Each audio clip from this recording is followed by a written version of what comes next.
Eh bien, bonjour les amis. Ça me fait plaisir de nous retrouver sur YouTube.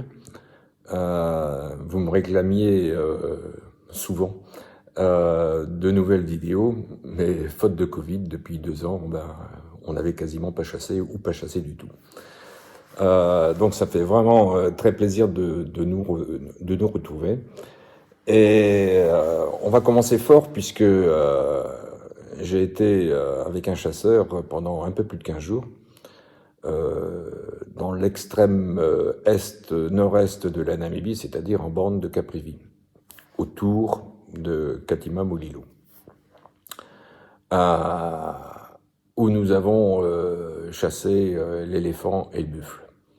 Et durant ces 2 semaines, on a prélevé 2 éléphants et 2 buffles. Pour l'éléphant, sur les 10 premiers jours, on a quasi pisté tous les jours des nouveaux groupes d'éléphants. Il y a vraiment une très grosse densité.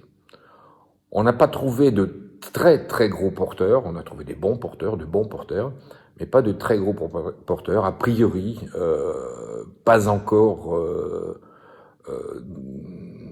sont pas encore là par rapport à la frontière de Botswana. Il faut savoir que le Chobé Chobé River faisant frontière, et c'est un parc juste en face, c'est une réserve juste en face de la Namibie au Botswana. Il n'y a plus rien à bouffer, mais il y en avait encore suffisamment pour que, quand nous sommes arrivés dans la deuxième quinzaine de juillet, pour qu'ils commencent juste leur vraie migration.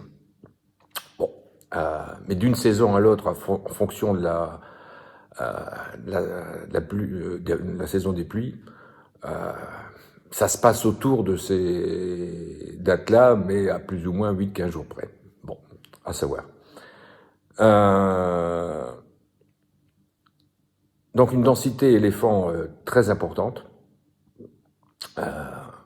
On a réellement fait de bons pistages tous les jours. 3, 4, 5 heures de pistage, c'était assez courant tous les jours.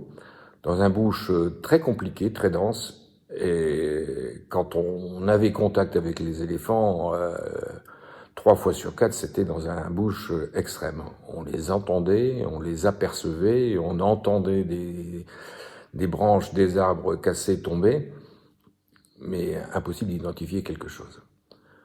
Je vous montrerai, on va commencer d'ailleurs par vous montrer le bush et la difficulté du bush avant d'arriver sur le tir des éléphants. À tout de suite.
Comme vous pouvez le constater, le tir de face d'un éléphant n'est pas facile, et je crois que beaucoup de nos chasseurs ne savent pas réellement où tirer, comment tirer, etc., etc.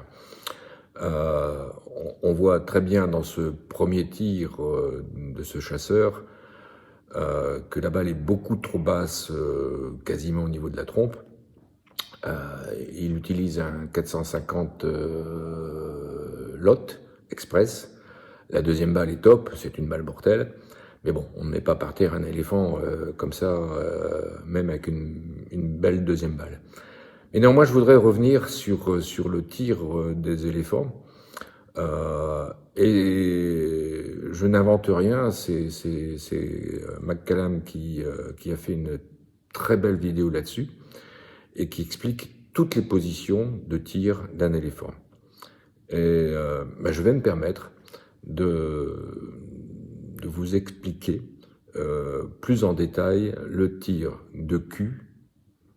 Il n'y a aucun problème de tirer un éléphant de cul, de face, de côté, alors côté tête ou côté poumon-cœur. Voilà.